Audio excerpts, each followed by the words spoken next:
Hello everybody, we're going to be talking today about the basic materials that you're going to need when you start crocheting. So your top 3 tools that you're going to be using on every single project is going to be your base material, so your yarn. You're also going to be using a hook of some size as well as a pair of scissors to cut your yarn or your thread. Now, although they're not strictly essential, I do highly recommend these two as well. So these are some darning needles or yarn needles, as well as some stitch markers. Both of these can be substituted in a pinch if you don't have them, but buying these will make your life easier. So without further ado, let's jump right in. We're going to start with the yarn. So the yarn, of course, is the material that your project's going to be made up of, and it plays the biggest role on how your project is going to look. Generally, yarn is categorized by weight, not literally how much it weighs, but rather how thick or how thin the yarn is. And then it's also categorized by fiber, or what it's made of. So that can be acrylic, it can be wool, bamboo. There's different blends out there. So there's a lot of different materials that yarn's made up of. Now, all of this information you can actually find on your yarn label. So flipping it to the back, usually here, you'll get your weight, which is a medium 4, and then you're going to get your fiber, which for this one here, it's 100% acrylic. Now, how much importance you decide to place on the weight of the yarn and the fiber are up to you, and it's going to change based on what you're making. So the yarn weight is going to heavily impact the size of your project. And then the fiber is going to determine its durability, its maintenance, and its texture. When you're following a pattern, if you want your project to turn out just as the author intended, it's really important to match your yarn to what's listed in the pattern, or at least be as close as possible. For fitted clothing, it's actually even more important to follow something called a gauge, which I can explain to you guys about later in a different video. Now, if you are needing to substitute a yarn, there's a lot of times when you either can't get a hold of it in your country or you just need a more economical option. When substituting, I use a website called yarnsub.com. It's going to give you the closest match so that you can get really close to the project that you're working on. I'd say the most common weight of yarn that you're going to find is 4. Which is like this guy here, but I do find that number 5, bulky weight, is used a lot in winter accessories like scarves and headbands and hats. Perfect, so that's our yarn. The next thing we have is our hooks. So these are all crochet hooks, just different materials, different sizes. So your yarn hook is going to be your primary tool. It's what loops your yarn into little neat rows and rounds and actually builds up your projects. So they come in different sizes, starting at 0.5 millimeters all the way up to 20 millimeters and larger. So this millimeter measurement is about the diameter across of your crochet hook.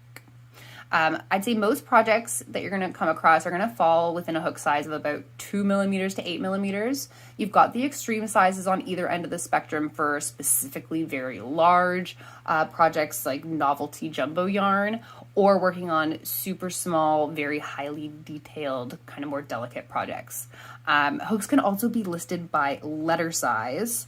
I don't think I have one here with the letter on it yet. So this one here, you might be able to see this is listed as a letter K. It also does give the number of a 6.5 hook. So there are a lot of conversion tables online. If the pattern lists it as a letter, you can just convert it to the number. Now, determining the size of hook that you want to use is going to be based on the yarn that you're using and how solid you want your crochet fabric to be.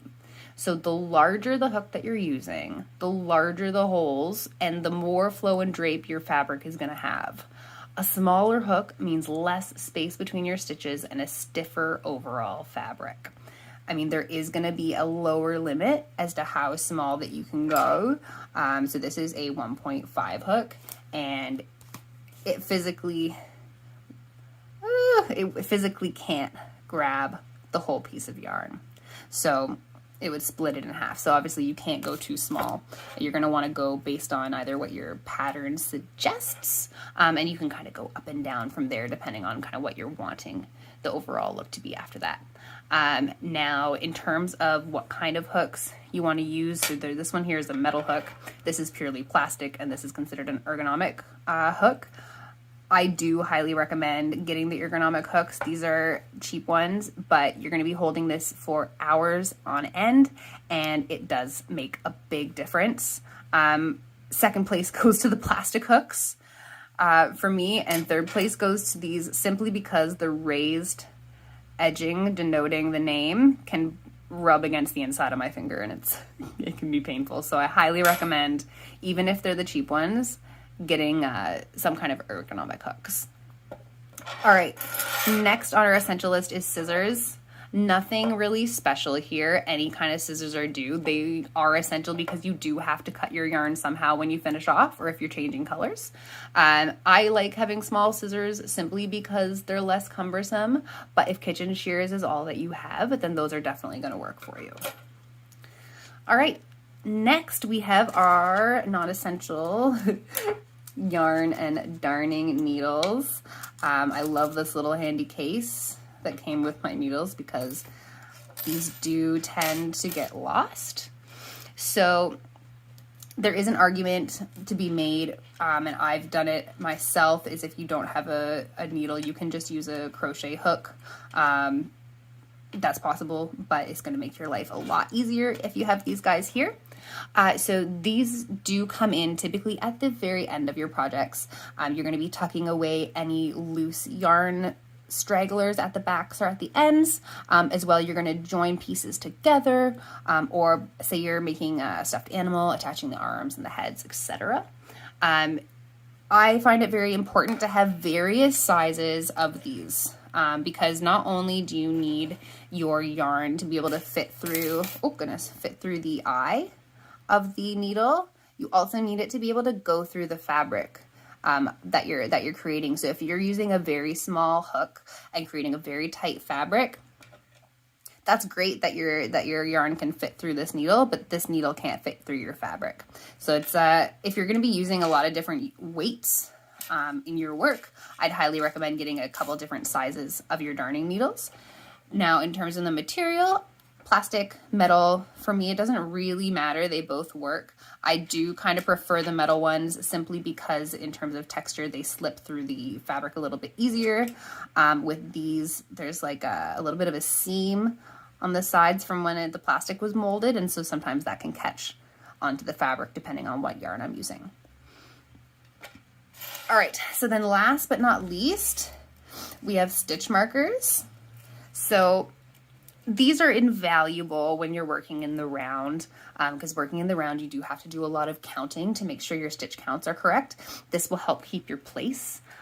In more advanced patterns, they're used to kind of mark stitches to go back to them later for various reasons. I also use stitch markers when making really long base chains. So I'll mark every 25 or 50 stitches, or 50 chains, just to mark my place so that if I do lose count, I don't have to go back to the beginning and start again. So then in terms of the stitch markers here, I highly recommend getting ones like this that lock.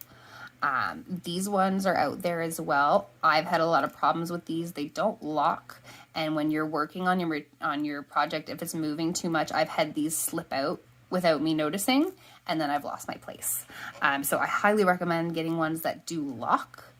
That being said, the good substitute for these would be a safety pin. If you've got a bunch of safety pins at home, those can easily be used for this.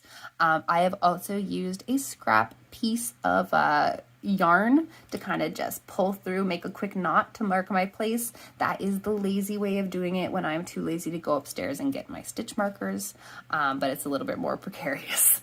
So I would highly recommend getting these instead. So that's kind of going to be your general overall materials that you're going to be using. So once again, that's going to be, main one is going to be your yarn here, a hook, and some scissors. We've got our darning or yarn needles as well as stitch markers. Now, of course, there's so many other accessories that you can add to your collection, but these are going to be your top 5 that you're going to use on almost every project.